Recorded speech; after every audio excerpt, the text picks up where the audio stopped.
زیادہ ولنریبل جو ہے وہ آزاد کشمیر کا علاقہ ہے.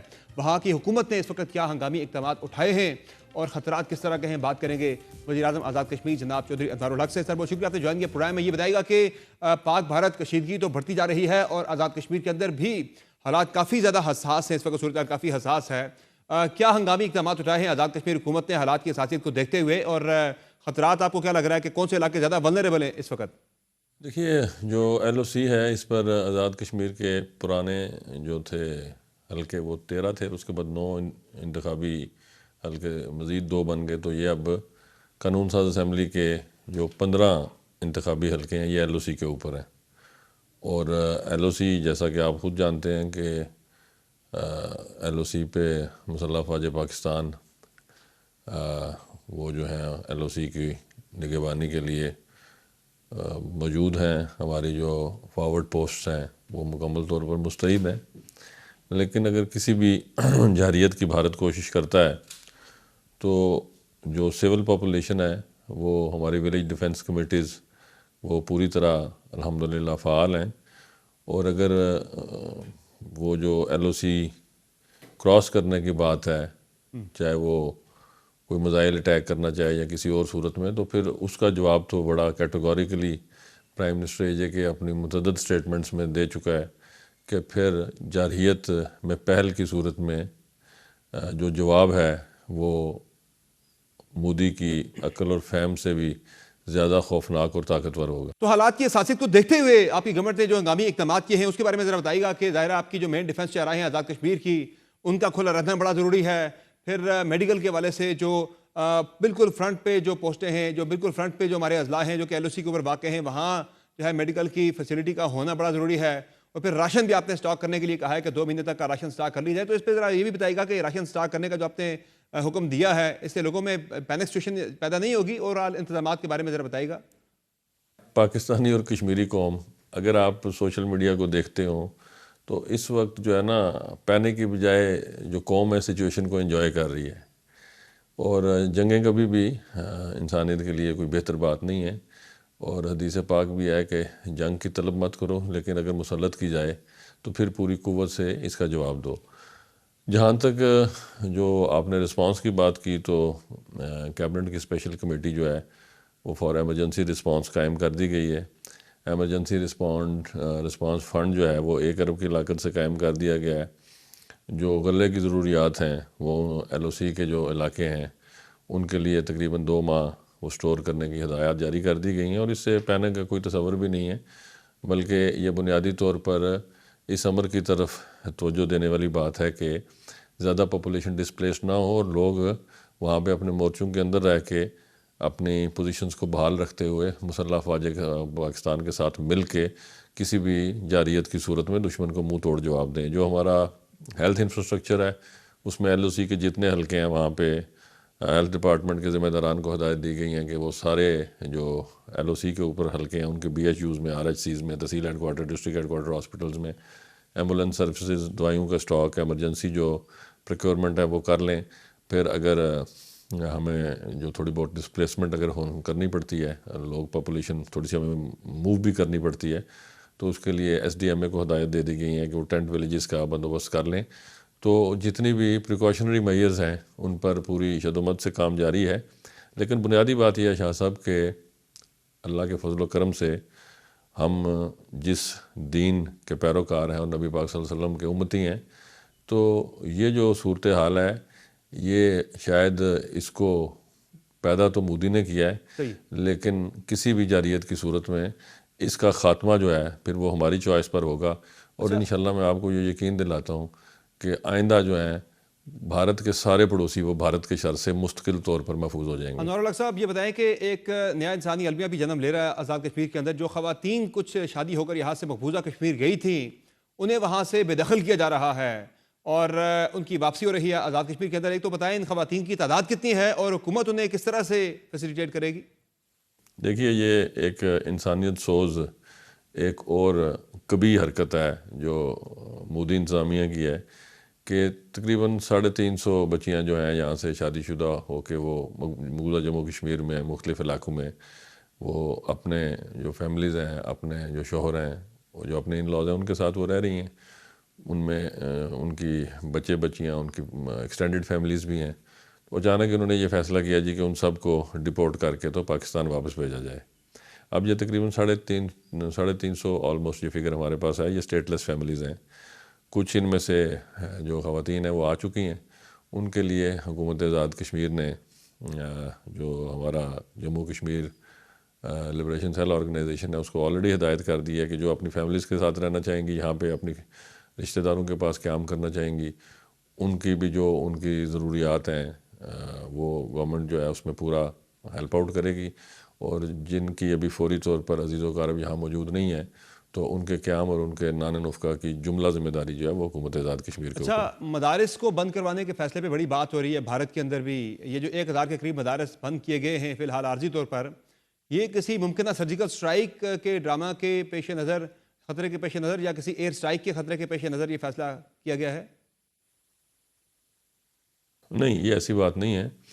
یہ چونکہ گرمیوں میں مختلف اوقات میں مدارس جو ہیں وہ اپنے امتحانات کے بعد کچھ دنوں کے لیے ان میں بھی وقفہ کیا جاتا ہے. تو یہ ایک تنظیم ہے جو مدارس کی اپنی تنظیم ہے، جو بین الوفاق مدارس کا جو آزاد کشمیر کا شعبہ ہے، یہ ان کا فیصلہ تھا. اور یہ 10-12 دن کی چھٹیاں، یہ نارمل روٹین ہے، اس میں کوئی ایسی زیادہ سنسنی خیزی کی بات نہیں ہے. ہاں، ہندوستان کی طرف سے یہ ضرور ان کے میڈیا پہ پروپیگنڈا کیا جا رہا ہے کہ جی جو مدارس ہیں وہ بند کروائے گئے ہیں ہماری سرجیکل سٹرائک کے خوف سے. تو سرجیکل سٹرائک کا اگر خوف ہو تو پھر یہ ماحول آپ پاکستان اور آزاد کشمیر میں نہ دیکھیں. یہ تو میں سمجھتا ہوں کہ مودی کی یہ جو بڑک ہے یہ بلیسنگ ان ڈسگائز ہے. پاکستان میں پولرائزیشن تھی، بے تحاشا پولرائزیشن تھی، لیکن اینٹی جو انڈین نیریٹو ہے اس پر پوری پاکستانی قوم متحد ہے، پوری کشمیری قوم متحد ہے.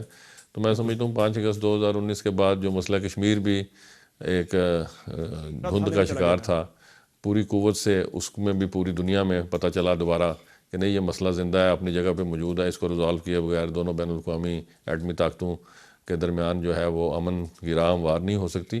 تو یہ کسی بھی اعتبار سے میں یہ سمجھتا ہوں کہ یہ خسارے کا سودا آج دن تک تدم گفتگو نہیں ہے. تو چوہے صاحب یہ بتائیں کہ وہ مقبوضہ کشمیر جس کی تحریک آزادی کے بیس کیمپ کے آپ وزیر اعظم ہیں، وہاں کے حالات کافی خراب ہو چکے ہیں. وہاں کشمیریوں کے گھروں کو مسمار کیا جا رہا ہے، تقریباً 36 گھر اب تک مسمار ہو چکے ہیں، اور تقریباً کوئی 2500 کے قریب کشمیریوں کو گرفتار بھی کیا جا چکا ہے. تو کشمیر میں بھی ایک غزہ جیسی صورتحال جنم لے رہی ہے. تو آپ نے حال ہی میں جہاد کا اعلان بھی کیا تھا، تو پھر کیا ہونے جا رہا ہے؟ حالات کس طرف جا رہے ہیں؟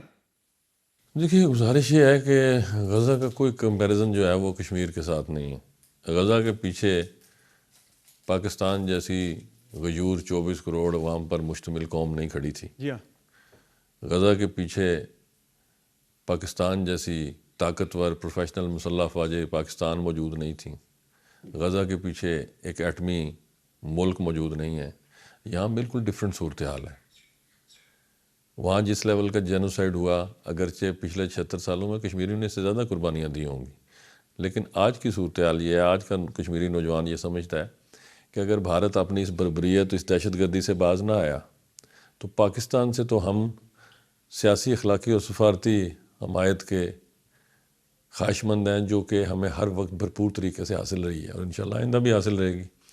لیکن اگر ہم نے بھارتی جبر اور یہ درندگی کو اور بھارتی مسلح فوج کی جو دہشت گردی ہے اس کو روکنا ہے تو اس کے لیے پھر اپنی حربی قوت کا استعمال جو ہے وہ جہاد فی سبیل اللہ کی طاقت کو اور اس نظریے کو سامنے رکھتے ہوئے وہ پھر کشمیری مسلمانوں پر ان کی انڈیجنس موومنٹ کے تابع فرض ہے. اور بین الاقوامی دنیا بھی ہمارا یہ حق تسلیم کرتی ہے.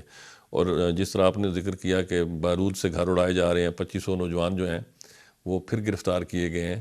تو ایک تو اس تکلیف دہ امر میں ایک جو امید کی بات ہے وہ سامنے آتی ہے کہ پچھلے جو 2019 سے آنورڈز بھارت نے جتنی بھی بین الاقوامی فورمز پہ مقبوضہ کشمیر میں کانفرنسز، انویسٹمنٹ، جو کچھ بھی کیا وہ اس ایک واقعے کی بنیاد پر وہ خس و خشاک کی طرح بہہ گیا اور کشمیر جو ہے وہ پوری دنیا کے سامنے پھر ایک بین الاقوامی تنازع کی صورت میں سامنے آیا.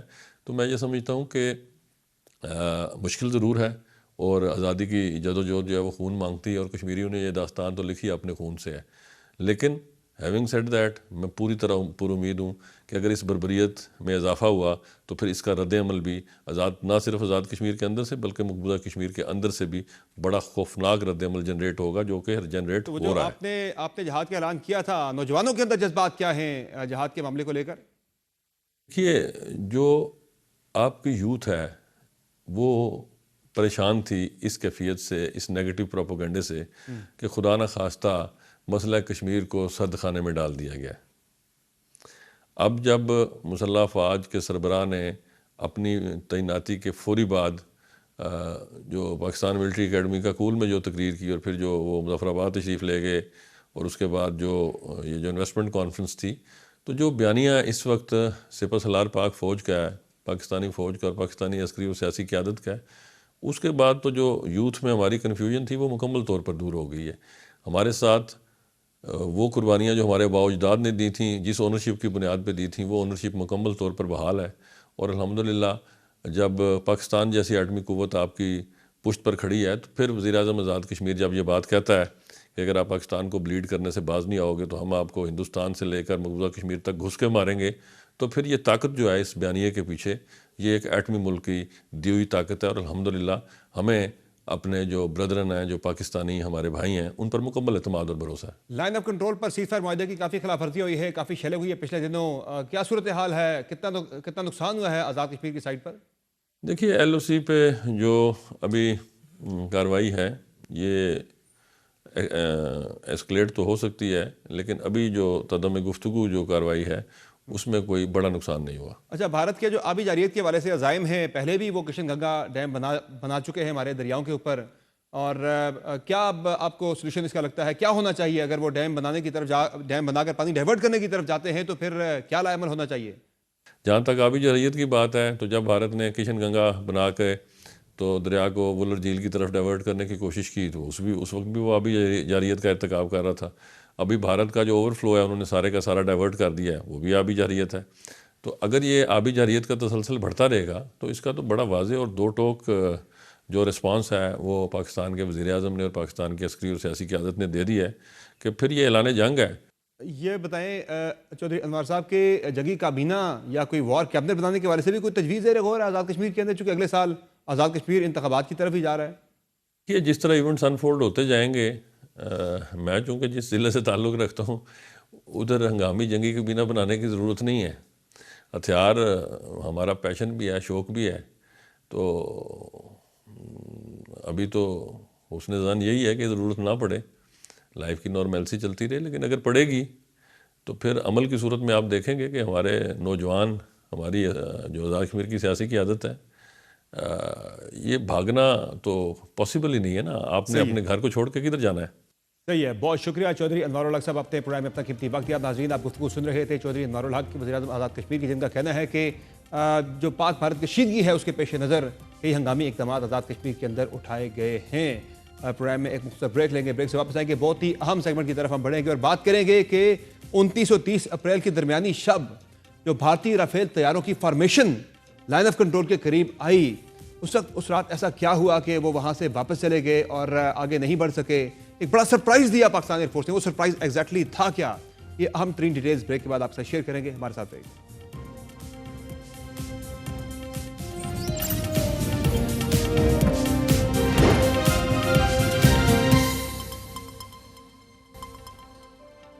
ویلکم بیک ناظرین، پاکستان ایئر فورس نے 29 اور 30 اپریل کی درمیانی شب بھارتی فضائیہ کو ایک بڑا سرپرائز دیا۔ یہ سرپرائز تھا کیا؟ بیسیکلی بھارتی فضائیہ کے رافیل طیاروں کی ایک فارمیشن تھی جو کہ لائن آف کنٹرول کی طرف بڑھ رہی تھی، اور اس دوران جو ان کے پائلٹ سے ان کی کمیونیکیشن جو ہے اس میں ڈسرپشن ہوئی، جیم کر دی گئی ساری کمیونیکیشن، جس سے وہ پائلٹ بوکھلا گئے اور انہوں نے اپنے طیاروں کو امبالہ جہاں سے اڑے تھے وہاں لینڈنگ کے بجائے انہیں سری نگر کی اسٹرپ کے اوپر لینڈ کرنا پڑا۔ یہ سب ہوا کیا اور وہ ٹیکنالوجی ہے کیا جس کی وجہ سے اپنے بھارت کو سرپرائز دیا؟ اسی پہ مزید بات کرنے کے لیے پروگرام میں جوائن کیا ہے ایئر کمانڈر ریٹائرڈ خالد چشتی صاحب نے۔ سر بہت شکریہ آپ نے جوائن کیا پروگرام میں۔ یہ بتائیے گا کہ 29 اور 30 اپریل کی درمیانی شب جو واقعہ ہوا، ایک رافیل طیارہ بھارت کا جو کہ لائن آف کنٹرول کے قریب فلائی کر رہا تھا اور اس طیارے کی کمیونیکیشن میں ڈسرپشن ہوئی، وہ جو جیم ہوا یا انٹرسیپٹ ہوا، اس سے یہ کتنا بڑا سرپرائز تھا انڈیا کے لیے جو انہوں نے ایک سرپرائز 2019 میں دیکھا تھا، اب کی بار کتنا بڑا سرپرائز تھا ان کے لیے یہ؟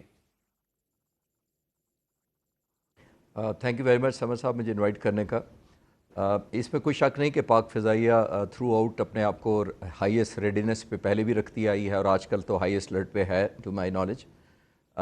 جہاں تک یہ جہاز رافیل کا جو آپ نے پوچھا ہے، میں آپ کو اوتھینٹک سورس سے کنفرم کر سکتا ہوں، بیکاز یہ جہازوں نے پوری فل فلیج اٹیمپٹ کی تھی to make an intrusion into Pakistan, جو ان کا کوئی ڈیزگنیٹڈ مشن ہوگا. ظاہر ہے وہ تو انفولڈ نہیں ہو سکا.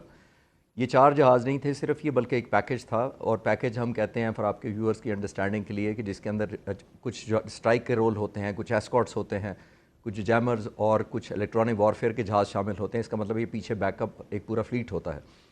اور جو پہلے میں افسوسناک ان کے لیے انڈین ایئر فورس کے لیے یہ کہنا چاہوں گا کہ ایسے مشن کوئی بھی ایئر فورس پیس ٹائم میں بہت زیادہ ریہرسل کرتی ہے، بیکاز یہ وہ مشن ہوتے ہیں جو آپ نے ایگزیکیوٹ کرنے ہوتے ہیں، اسپیشلی اوفینسو سائڈ نے، جس نے پتہ ہوتا ہے جس نے فرنٹ کھولنا ہے.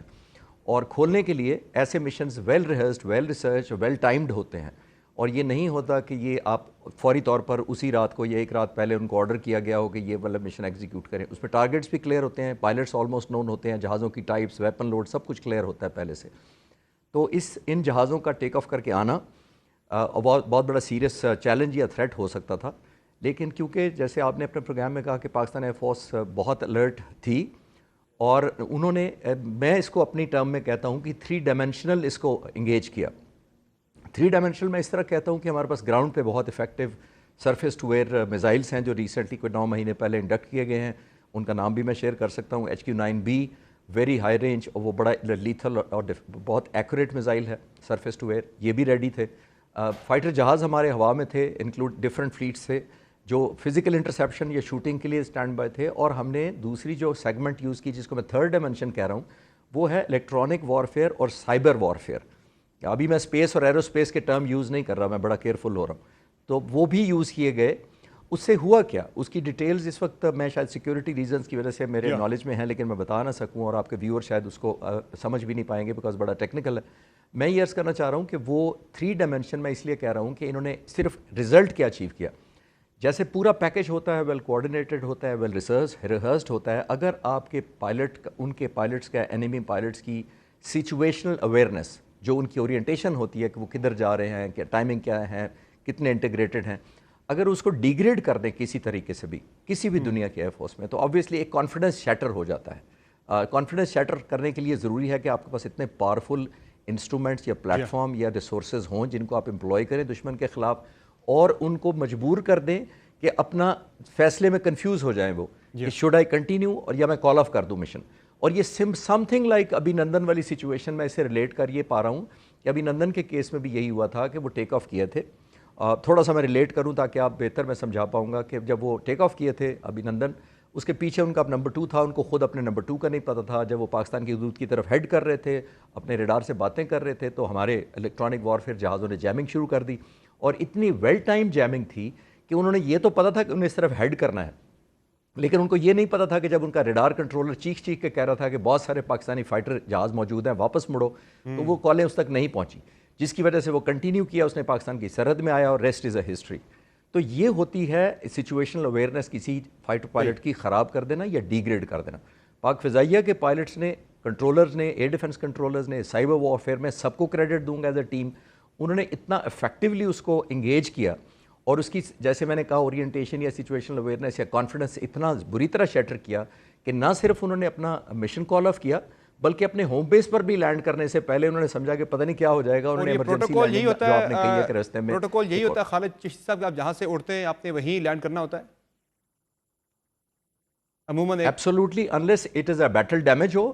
جی اگر آپ کا کوئی بیٹل ڈیمیج ہو گیا ہو، کوئی جہاز ہٹ ہو گیا ہو جس کی وجہ سے آپ فلائٹ جاری نہ اتنی دور تک رکھ سکیں، پھر آپ اپنے بیس پہ نہیں جاتے. اور دوسرا ہوتا ہے کہ اگر کامبیٹ میں آپ کی انگیجمنٹ ہو گئی ہے اور فیول کسی وجہ سے اتنا کم ہو گیا ہے کہ آپ کے لیے مشکل لگ رہا ہے کہ اس بیس تک پہنچے، تب آپ لینڈ کرتے ہیں. یہ تو جہازوں سے فل تھے، ابھی تو یہ مشن شروع ہوا تھا ان کا. نارمل سرکمسٹانسز میں جو ہے جہاں سے آپ ٹیک آف کرتے ہیں آپ نے وہیں لینڈ کرنا ہوتا ہے، لیکن یہ امبالہ سے اڑے اور سری نگر کی اسٹرپ پہ انہیں لینڈ کرنا پڑا، اتنا وہ گھبرا گئے.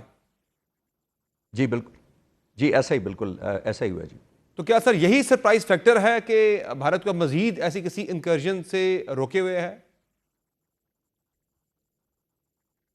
دیکھیے جب بھی کوئی ملٹری کا کمانڈر یا لیڈرشپ پلان کرتی ہے، اور میں نے تھوڑی دیر پہلے شروع میں آپ سے عرض کیا تھا کہ یہ ایک ویل آرکیسٹریٹڈ قسم کا مشن ہوتا ہے جس میں لیسٹ سرپرائزز ہو سکتے ہیں اور دشمن نے اپنی بہت ریسل کی ہوتی ہے. اگر اس مشن میں بھی وہ ایگزیکیوٹ نہیں کر سکے کامیابی سے، تو جو ڈے ٹو ڈے اگر خدا نخواستہ جنگ چھڑتی ہے، یہ ایسے مشن ہوتے ہیں، اس کے اندر ایک اور بڑا سیریس ایلیمنٹ ایڈ ہو جاتا ہے جس کو ہم کہتے ہیں fog of war. Fog of war ہے جو جنگ کی دھندلاہٹ ہوتی ہے، یعنی کہ پینک فیکٹر آن ہو جاتا ہے، ریسورسز شارٹ ہو جاتے ہیں، فٹیگ ایلیمنٹ ہو جاتا ہے، دشمن کی انٹینشنز کا آپ کو پتہ نہیں ہوتا، دشمن کی جگہ کا نہیں پتہ ہوتا کہ کہاں ٹارگیٹ. ابھی تو وہ فیکٹر نہیں ڈلے. فوگ آف وار میں بہت سارے ڈیسیژن اوور ججمنٹ بھی کے سینس میں اوور ریئیکٹ کر جاتا ہے، دوسری سائڈ کر جاتی ہے، and some time you under react. اور یہ وہ سیگمنٹ ابھی نہیں شامل. ایک اور میں آپ کے ناظرین کی انڈرسٹینڈنگ کے لیے بتاتا چلوں کہ جو فورس. جی آپ سوال کیجیے. جی آپ مکمل کر لیں بات.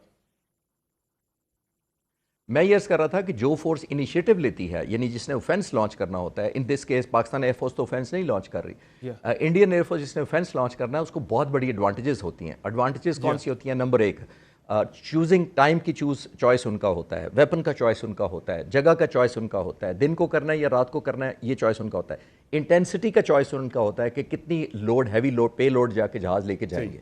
تو اگر 5 سرپرائزز یا انیشیٹو آپ کے ہاتھ میں ہیں تو ڈیفینسو نے تو صرف ریئیکٹ کرنا ہے. ہم نے تو ریئیکٹیو موڈ میں ہے، نہ ہمیں دشمن کی ٹینشن پتہ ہے، نہ جگہ پتہ ہے، نہ ویپن پتہ ہے، نہ ایئر کرافٹ پتہ ہے، نہ ہمارے اگینسٹ لوکیشن پتہ ہے.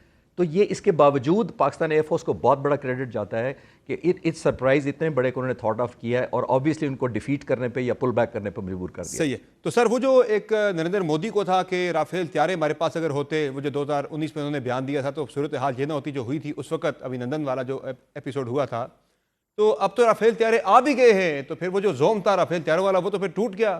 وہ اس ٹیکنالوجی کی وجہ سے ٹوٹا ہے یا پھر ہمارے جو J-10C ہیں ان کی وجہ سے یہ زوم ٹوٹا ہے؟ یہ کوئی خدا کی طرف سے کمبینیشن ہی ہے جی. میں ہمدردی کر سکتا ہوں ان کے ساتھ جنہوں نے 2019 میں کہا اور 2021 میں جہاز لے لیے اور اپنا ایک ٹیکنالوجیکل ایج لے لیا. ایئر فورس چیف نے ایک بہت کوئک جس کو کہتے ہیں ایمرجنسی ڈیسیژن لیا اور تقریباً 2022 مارچ میں ہم نے یہ جہاز J-10C انڈکٹ کیے. اور صرف جہاز نہیں انڈکٹ کیے بلکہ ان کے ساتھ ہم نے جو میزائل خریدے وہ اپارٹ فرام PL-10 اور PL-12 جو خطرناک ہے، PL-15 سب سے زیادہ خطرناک ہے جس کی رینج اس میٹیور 150 کے نسبت 200 کلومیٹر پلس ہے.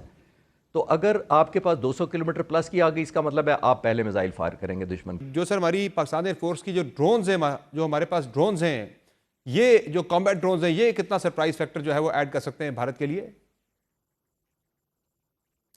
یہ بہت بڑا ڈائمنشن ہے جس کو کم بات کیا جا رہا ہے. یہ آپ کا بڑا ریلیونٹ سوال ہے. یہ ایک ایسا آسپیکٹ ہے جس پہ انڈین ایئر فورس بہت پریشان ہے. آپ ان کا میڈیا آن کریں تو ان کے جرنیل، ان کے ایئر مارشل یہ کمنٹ کر رہے ہیں کہ جب پاکستان ایئر فورس یہ ڈرون میں سمپل لفظ سے ایگری نہیں کرتا. ڈرون ایک عام طور پہ تو سمپل ٹرم میں یوز ہوتا ہے، ہم اس کو ٹیکنیکل ٹرم میں کہتے ہیں انمینڈ ایریل وہیکل، UAVs، یعنی کہ یہ آلموسٹ جہاز جیسا ہوتا ہے بٹ اس کے اندر پائلٹ نہیں ہوتا اور وہ آلموسٹ بام سے اور بہت ویپن تقریباً مور دین 50-60% آف دی جہاز کا ویپنز بھی لے کے جا سکتا ہے ڈیپینڈنگ کون سے والا ڈرون ہے. پاک فضائیہ نے یہ بھی بہت شارپ ٹائملی فیصلہ کیا اور بہت دانش مندانہ فیصلہ کیا کہ ان کو خریدا گیا، UAVs کو آپریشنلائز کیا گیا. یہ پیس ٹائم میں، یہ بھی میں آپ کو اپڈیٹ دیتا چلوں کہ پیس ٹائم میں اگینسٹ ٹیررزم استعمال ہو رہے ہیں کئی سالوں سے. اور اس وقت پاک فضائیہ کا جتنا ایج ہے وہ ہندوستان اسے بہت پیچھے رہ گیا ہوا ہے. اس کا ایڈوانٹیج کیا ہوتا ہے میں آپ کے لیے بتاتا چلوں. اس کا ایڈوانٹیج یہ ہوتا ہے کہ جو نارمل فائٹر جہاز ہوتا ہے وہ 1.5 سے 2 گھنٹے ہوا میں رہتا ہے، 3 گھنٹے تک رہ سکتا ہے، پیٹرولنگ کر سکتا ہے، اس کے بعد اس نے واپس آنا ہوتا ہے ریفیولنگ کے لیے، پائلٹ کے ریفریشمنٹ کے لیے اور واٹ ایور.